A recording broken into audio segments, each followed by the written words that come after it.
বন্ধুরা, আজ 18ই April 2025 good Friday. আমরা চার্চ থেকে ফিরে যেটা খাবো তার জন্য সকাল থেকে প্রিপারেশন। বেল নিয়েছি, চিনি, জল, ফেটানো দই আর নুন, সব কিছুকে দিয়ে একটা প্রিপারেশন বানাবো। তার জন্য বেলের পাল্পটাকে জল দিয়ে দিয়ে ভালো করে চটকে নিতে হবে, যাতে কাতটাকে ভালো করে বের করে নেওয়া যায়। প্রথম থেকে অল্প অল্প করে জল দিতে হবে, একবারে কিন্তু বেশি জল দিলে ভালো করে বেলটাকে মাখানো যাবে না। এবার একটা ছাঁকনির মধ্যে দিয়ে এইটাকে ভালো করে ছেঁকে নিতে হবে, বীজ আর ফাইবারগুলোকে আলাদা করে নিতে হবে।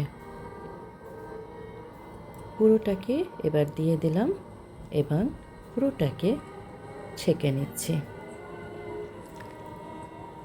পুরো কাতটা বেরিয়ে গেলে তারপরে এইভাবে নিয়ে একটু চিপে নিতে হবে, যদি কোনো জল থাকে বা কাতটা আর একটু থাকে তার জন্য।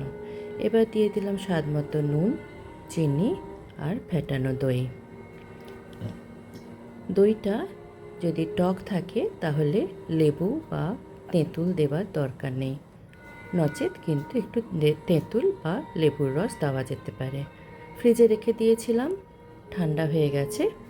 এরপরে চার্চ থেকে ফিরে এসে আমরা এবার সাজিয়ে নিয়েছি বান, কলা, বেলের পানা আর নিয়েছি লেবু, কারণ আমি তো লেবু দিইনি তাই।